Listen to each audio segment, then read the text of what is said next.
뒤늦게 앨범을 정리하다가 가족 사진을 보게 되면서 이런저런 얘기들이 생각나서 사연을 몇 장 적어봅니다. 사실 이 얘기는 저의 아이들도 그리고 남편도 모르고 저만 가슴속에 품고 살았던 얘기라서 조심스럽기도 하지만 언젠가 한 번쯤은 누군가에게 꼭 하고 싶은 얘기였기에 용기를 내봅니다. 어린 시절부터 제 인생은 막말로 진짜 모 같았습니다.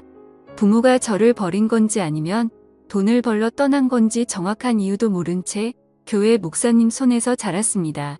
감사하게도 목사님은 저를 중학생이 될 때까지 돌봐주셨고 목사님의 자녀가 태어나면서 저는 고아원으로 보내졌습니다. 이렇게 성인이 되기 전까지 고아원에서 지냈고 20살이 될 무렵 저는 최소한의 퇴소 비용을 받아 고아원을 나오게 됐습니다. 제가 공부 욕심이 많았다 보니 대학은 꼭 가고 싶었는데 낮에는 돈을 벌어야 하니 선택지는 야간 대학본이었습니다. 결국 낮에는 공장에서 일하고 밤에는 대학을 다니면서 겨우 대학을 졸업했고 그 뒤엔 반도체 공장으로 옮겨서 3교대 근무를 했습니다. 그런데 이렇게 살다가는 죽도 밥도 안 될 것 같아서 공장을 관두고 큰 맘 먹고 공무원 시험 준비를 시작했습니다. 다행히도 3년 동안 공무원 시험을 준비해서 30이라는 늦은 나이에 공무원 시험에 합격할 수 있었습니다. 다른 친구들은 결혼을 하고 아이를 낳고 가정을 꾸릴 때 전막 사회생활을 시작하려 했는데 혼자 지쳐진다는 생각이 들었지만 힘들게 시험에 붙었으니 무슨 일이 있어도 퇴직하기 전까진 일을 하려고 했죠. 저는 한 지역의 시청에서 근무했는데 시민들의 민원을 처리해주는 부서에 처음 발령을 받았습니다. 안 그래도 소심하고 낯을 많이 가리는 성격인데 사람들을 상대하려니 너무 힘이 들더라고요. 일하는 내내 두통에 시달렸고 퇴근을 하면 즐거운 게 아니라 다음날 출근할 생각에 불안 증세가 몰려와서 손이 떨리고 밤에 잠을 이루지 못했습니다. 안 그래도 소심하고 낯을 많이 가리는 성격인데 퇴근을 하면 즐거운 게 아니라 손이 떨리고 그러던 어느 날 민원 처리를 하고 있는데 한 남자가 서류를 들고 와서 몇 가지 문의를 해왔습니다. 그 남자의 물음에 답을 해주는데 갑자기 정신이 몽롱해지면서 잠이 오는 겁니다. 그렇게 전 그 자리에서 쓰러졌고 눈을 떠보니 병실에 누워 있었습니다. 그런데 제 앞에는 낯선 남자가 서 있는 겁니다. 정신을 차리고 자리에서 일어나려고 하니 지금 일어나실 수 있겠어요? 좀 더 쉬셔야 할 것 같은데라고 하며 저를 일으켜주는데 낯선 남자의 터치가 조금 불편해서 제가 몸을 뒤척이니 좀 더 쉬셔야 할 것 같은데 제가 몸을 뒤척이다. 아, 죄송합니다. 저 누군지 모르시겠죠? 저 아까 시청에서 서류를 떼려갔는데 갑자기 제 앞에서 쓰러지시는 바람에 우선 놀라서 제가 응급차 타고 같이 왔어요. 직원분들이 올 상황이 아닌 것 같아서 라고 자기 길을 소개하더라고요. 저는 감사한 마음에 퇴원 처리를 하고 그분에게 연락처를 물었습니다. 그래도 저 도와주신 분인데 식사 대접이라도 해야 할 것 같아서요. 그리고 일주일 뒤 그 남자와 저녁 식사를 하는데 사람이 너무 자상하고 괜찮더라고요. 그 남자는 아버지와 함께 작은 사업을 하는 남자였는데 겉모습만 봐도 저와는 너무 다른 세계에 사는 사람 같았습니다. 깔끔한 스타일의 옷도 유명 브랜드를 입고 다니고 누가 봐도 곱게 자란 티가 났죠. 몇 번 만나면서 저는 그 남자에게 호감을 느꼈지만 만나면 만날수록 욕심을 내면 안 될 것 같다는 생각이 들더라고요. 전 친인척 하나 없고 부모도 없는 고아원 출신의 재산이라고는 제가 월급 파서 모은 돈이 전부였으니까요. 이제 겨우 시험에 붙어서 작은 원룸 하나 마련하기까지 너무 오랜 시간이 걸려서 그런지 그 멋진 남자 앞에만 있으면 제가 너무 작아지는 느낌이 들었습니다. 하지만 그 남자와 한 달 정도 만나면서 몇 번이나 헤어지자고 얘기하려 했지만 도저히 용기가 나지 않았습니다. 그런데 하루는 남자가 집업일 하면서 잠깐 나와달라고 하더라고요. 남자는 차 안에서 저를 기다리고 있었는데 제가 차에 타자마자 저에게 입을 맞추더니 정식으로 연인이 되고 싶다고 하는 겁니다. 전 그 얘기를 듣고 펑펑 울어버렸습니다. 나같이 볼품없는 사람을 사랑해주는 사람이 나타나니 괜스레 눈물이 나더라고요. 전 그렇게 그 남자를 받아주기로 했고 1년 연애 끝에 저희 두 사람은 결혼을 약속했습니다. 저야 부모님이 안 계셔서 저만 좋으면 결혼을 할 수 있었지만 문제는 남자의 어머니였습니다. 결혼을 반대하는 이유는 단지 제가 고아라는 것 때문이었습니다. 어머님을 이해 못하는 건 아니었지만 고아가 된 게 제 탓도 아니고 저만 나 보지도 않겠다고 하시니 솔직히 억울하긴 하더라고요. 하지만 아버지는 달랐습니다. 오히려 제가 고아로 자랐는데 혼자 공부해서 공무원까지 됐다고 하니 따구가 있어 보인다며 저를 먼저 만나보고 싶다고 하셨다는 겁니다. 이렇게 아버님과 처음으로 식사 자리가 마련됐고 저를 보며 환하게 웃어주셨던 미소가 아직도 생각이 납니다. 거기에 술이 한 잔 들어가니 저도 마음이 편해지고 아버님께서 저에게 도마를 놓으시니 이 결혼을 정말 허락받은 것 같은 생각이 들었습니다. 아버님이 잘해주시니 저도 그만큼 해드리려고 정말 많이 노력했습니다. 결혼하기도 전이었지만 먼저 연락도 드리고 선물도 드리고 단둘이 만나서 식사도 하고 아버님은 그런 제가 정말 마음에 드셨는지 얼른 결혼식을 준비하라고 하시더라고요. 어머님은 자기한테 맡기라면서요. 결국 저희 두 사람은 아버님을 등에 업고 결혼식을 올릴 수 있었고 감사하게도 작은 신혼집까지 마련해 주셨습니다. 대신 조건이 있었습니다. 제가 몸이 많이 어약한 편이다 보니 아버님께서는 일을 관두고 남편은 애조하길 원하셨습니다. 대신 무슨 일이 생기면 본인에게 바로 얘기하고 책임까지 져주시겠다고 약속을 했지요. 저 말을 듣고 솔직히 고민을 안 했다면 거짓말입니다. 공무원이 되겠다고 고생한 3년이 주마등처럼 스쳐갔지만 저도 이제 남들처럼 가정이 생겼고 제 미래를 이 가족에게 바쳐도 괜찮을 것 같다는 생각이 들었습니다. 솔직히 남편 사업이 꽤 잘 되기도 했었고 적어도 돈 때문에 마음고생할 일은 없어 보였기 때문이죠. 전 사직서를 제출했고 시댁 근처에 신혼집을 얻어 남편과 행복한 신혼생활을 보냈습니다. 하지만 점점 남편은 변해가기 시작했습니다. 누구보다 저를 사랑해 줄 것 같던 사람이 외박은 점점 잦아지고 연락도 잘 되지 않았습니다. 제가 조금이라도 잔소리를 하면 바로 손이 올라왔고 폭력을 쓰려 하더군요. 전 그럴 때마다 아버님을 찾아갔고 아버님께서는 저 대신 남편에게 쓴소리도 하고 혼을 내기도 하셨습니다. 그렇게 결혼 3년 차쯤 됐을까 드디어 사건이 터졌습니다. 점심때 친구와 만나기로 한 약속 장소는 남편 회사 근처였습니다. 친구와 점심을 먹고 남편이랑 커피 한잔 하려고 휴대폰을 꺼내든 순간 전제 눈을 의심했습니다. 남편이 낯선 여자의 허리를 감고 길을 걷고 있더라고요. 멀리 있어서 흐릿했지만 분명 제가 아침에 챙겨준 셔츠에 신발 그리고 제 키까지 누가 봐도 남편이었습니다. 그 자리에서 남편에게 달려가 딱이라도 때리고 그 여자의 머리차라도 잡았어야 했지만 전 아무 말도 하지 못했습니다. 만약 이대로 이혼을 하게 되면 앞으로 어떻게 살아가야 할지 그저 막막하기만 했거든요. 그 일이 있고 난 뒤 남편의 바람은 더 과감해졌습니다. 대놓고 집 앞에 차를 세워두고 그 여자와 데이트를 하고 동네에서도 팔짱을 끼고 다니면서 부부 행세를 했습니다. 어찌나 유난들을 떨고 다녔는지 이미 동네에선 남편이 바람을 피고 있다는 소문이 파다할 정도였으니까요. 한 번은 동네에 부끄럽게 뭐하는 거야.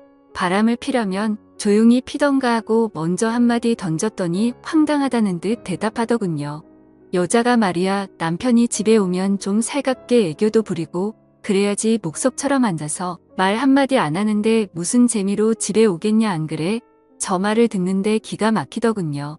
마치 자기가 바람을 핀 이유가 저 때문이라는 것처럼 말을 하고는 문을 쾅 닫고 나가버렸습니다.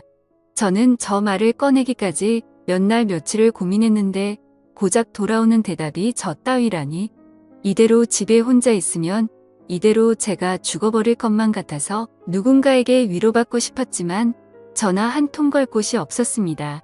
전 결국 시댁에 모든 사실을 다 얘기했고 어머님은 남자가 사업을 하다 보면 그럴 수도 있는 거라며 그냥 잊고 살라고 하는 반면 아버님은 달랐습니다. 이 새끼 저 새끼 입에 담지 못할 험한 욕을 하시더니 남편에게 전화를 걸어 당장 집으로 오라고 하시더군요. 그날 밤 남편은 밤새도록 아버님에게 두들겨 맞았습니다. 맘 같아서는 당장 이혼이라도 하고 싶었지만 뱃속에 아이와 직장도 없는 제가 갈 곳이 없었기에 섣불리 이혼 얘기는 꺼내지도 못하겠다고요. 아무 말도 못하는 저를 보고 아버님은 허튼 생각하지 말고 신혼집 정리하고 여기로 들어와라. 내가 저놈은 무슨 일이 있어도 버릇을 고쳐놓을 테니 나만 믿고 들어와라고 하시더군요. 평소 아버님 말이라면 꼼짝을 못하던 남편은 일주일 만에 신혼집을 정리했고 저희 부부는 결국 시댁으로 들어오게 됐습니다. 아버님 말대로 시댁으로 들어오니 남편이 꼼짝을 못하더라고요. 그렇게 5년 정도 그 집에 살면서 아이도 출산했고 크고 작은 사건들은 있었지만 그냥 남들처럼 평범한 날들을 보냈습니다. 저는 평소처럼 아이를 어린이집에 데려다주고 집으로 돌아오는 길이었습니다. 깜빡하고 열쇠를 안 가지고 와서 밖에서 문을 두드렸는데 인기척이 없는 겁니다. 분명 어머님이 집에 실시간인데 아무 소리도 들리지 않길래 어머님께 전화를 걸었지만 받지 않으시더라고요. 괜스레 불길한 예감이 들어 열쇠 수리공을 불러 문을 열었습니다. 그런데 현관문을 여는 순간 저는 너무 놀라서 제자리에 주저앉아 버렸습니다. 어머님이 가슴을 부여잡고 문 앞에 쓰러져 계시는 겁니다. 놀란 저 대신 열쇠 수리공이 119에 신고를 해주었고 응급차를 타고 가면서 가족들에게 전화를 걸었습니다. 안녕하세요. 전 60세 전화를 받은 가족들이 모두 병원으로 모였지만 이미 병원에 도착했을 때 어머님은 심장은 멈춰 있었습니다. 평소 혈관 질환을 갖고 계셔서 건강에 주의를 했지만 급성 심근경색으로 돌아가셨다는 얘기를 듣게 되었습니다. 너무 갑작스러운 죽음 앞에 가족들 모두 슬픔을 감추지 못했고 아버님은 어머님 손을 잡고 펑펑 우셨습니다. 그렇게 갑작스레 어머님이 돌아가시고 난 뒤 아버님의 건강도 급격히 안 좋아지기 시작했습니다. 신우들은 이미 결혼을 해서 아버님을 모실 수 없다는 입장이었고 제가 집에 있으니 요양보호사는 부르지 말자고 하더군요. 결국 전 아버님과 함께 살며 아버님의 수발을 들었습니다. 매니마다 식사를 챙겨드리는 것은 기본이었고 관절염이 심해지셔서 거동이 불편하신 아버님은 휠체어 생활을 하셨는데 화장실에 가실 때나 밖에 볼 일이 있으실 때도 항상 제가 아버님을 모시고 다녔습니다. 솔직히 처음 오면은 왜 내가 이런 일을 해야 하는지 싶은 생각에 도망치고 싶고 아버님이 원망스럽기도 했습니다. 돈이 없는 집도 아니고 누가 나한테 월급을 주는 것도 아닌데 자식들도 안 하는 걸 며느리인 제가 하고 있으니 가끔 투정을 부리고 화를 내는 저를 보면서 아버님도 제게 죄스러운 마음이 드셨나 봅니다. 제가 짜증을 내도 아버님은 저에게 미안하다는 말을 달고 사셨습니다. 하루는 제발 요양원으로 보내달라 사정하시는데 저 때문인 것 같아서 눈물이 다 나더라고요. 결국 아버님께 제가 할 수 있을 때까진 모시겠다고 약속을 드렸죠. 그렇게 아버님을 모시고 산지 15년이라는 세월이 흘렀습니다. 서로 살부비며 살다 보니 아빠와 딸처럼 정말 망역한 사이가 되었고 신기하게도 아버님이 점점 건강을 되찾으시는 게 눈에 보였습니다. 낮에는 저랑 같이 밖에 나가서 같이 산책도 하고 바람도 좀 쐬면서 즐거운 시간을 보내는 반면 밤만 되면 저랑 남편을 빤히 저를 쳐다보시기만 하고 묻는 말에는 대답도 하지 않으시더라고요. 그리고 새벽부터 일어나서는 방 안에서 혼자 어머님의 이름을 부르면서 막 울부짖기도 하셨습니다. 하루는 남편이 조심스럽게 먼저 제게 말을 꺼내더라고요. 여보, 내 생각엔 아버지 치매 같은데 좀 이상하잖아. 대답도 잘 안 하고 말도 잘 못 알아듣는 것 같은데 낮에 시간 될 때 당신이 모시고 병원 좀 가봐. 거참 노인네. 이젠 하다 머리가 말썽이네.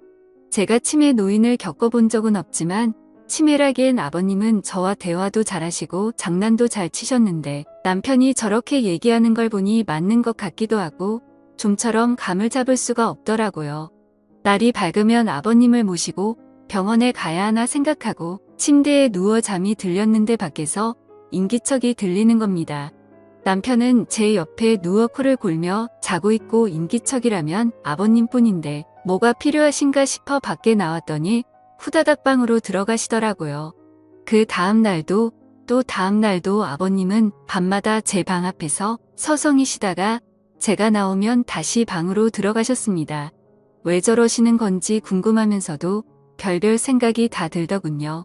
어머님이 일찍 돌아가신 후로 외로워서 저러시는 건지 뭐가 필요하신데 말을 못하시는 건지 저는 걱정스런 마음에 거실에서 아버님을 기다리기로 했습니다.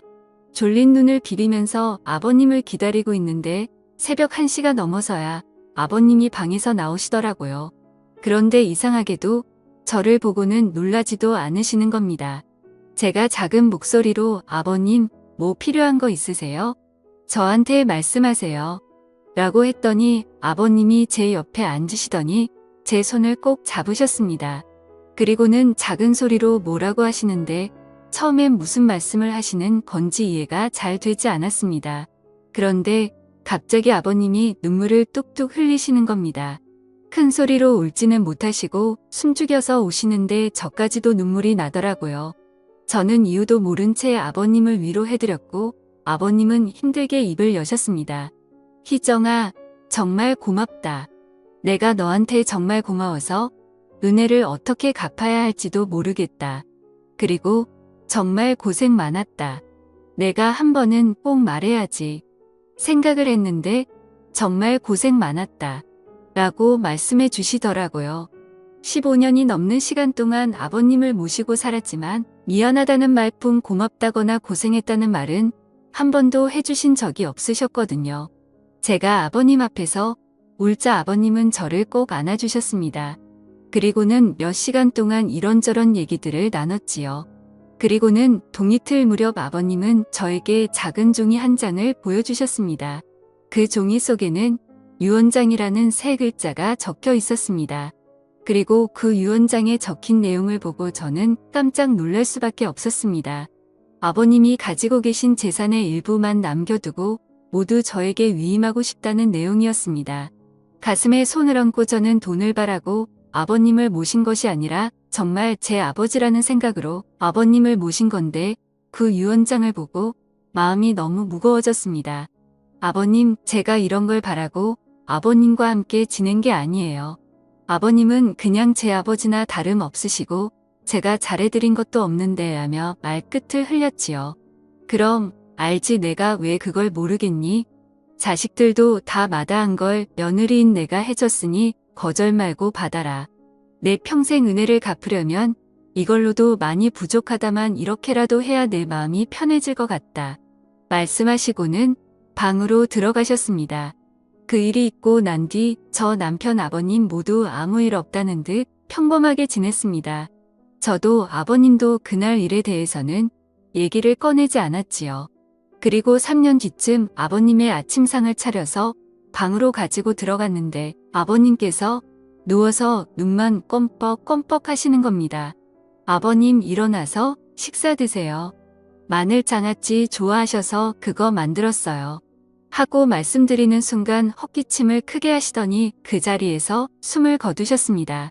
저는 아버님을 끌어안고 펑펑 울었고 결국 아버님의 인종을 지킨 며느리가 됐습니다. 아버님 장례를 치르고 물건들을 정리하는데 신우들이 집으로 몰려왔습니다. 아버지 유언장을 발견했다는데 신우가 갖고 있는 유언장에는 재산의 10%를 자식 셋이 나눠 갖고 나머지는 아버님께서 평생 후원해 오신 보육원에 기부하겠다는 내용이었습니다. 그 유언장을 보고는 세 남매는 아버님을 원망하는 곡소리를 냈고 그 모습을 보면서 저는 그 모습을 멀뚱멀뚱 바라만 보고 있었습니다. 물론 아버님이 제게 주신 유언장 얘기는 굳이 하지 않았지요. 어차피 제 돈도 아니었고 아버님께서 좋은 일에 쓰시겠다고 결정하셨으니 그 뜻을 따르는 게 맞다고 생각했거든요. 그리고 한 달 정도 시간이 흐르고 우리 집으로 웬 남자가 한 명 찾아왔습니다. 그 남자는 자신을 변호사라고 소개하고 작은 명함과 함께 재산 위임장과 이혼 서류를 제게 건네주었습니다. 알고 보니 살아생전 아버님께서 변호사를 통해 유언장을 미리 전달해 두셨고 재산 위임 조건은 남편과 이혼하는 것이라고 하셨답니다. 이 사실은 돌아가신 아버님과 변호사 그리고 저만 알고 있으니 걱정하지 말라고 얘기하시는데 전 그 자리에 주저앉아 펑펑 울어버렸습니다. 아버님 바람대로 전 짐을 싸서 그 집을 나왔고 아버님이 남겨주신 재산으로 작은 아파트 한 채를 구입했습니다. 그리고 남편에게는 이혼 서류를 우편으로 보냈습니다. 다행인지 불행인지 남편은 별말 없이 동의했고 저희 부부는 그렇게 합의하에 이혼을 하게 됐지요. 벌써 아버님이 돌아가시고 남편과 이혼을 한 지 5년이 지났습니다. 전 지금도 아버님 일이 되면 저 혼자 작게 제사를 지내고 가끔 산소에 찾아뵙고 인사도 드립니다. 비록 제가 며느리로 아버님을 만났지만 친부모보다 저를 예쁘게 해주시고 사랑해주신 아버님에게 기회를 통해 정말 감사하고 사랑한다고 말씀드리고 싶습니다. 아버님 정말 감사합니다.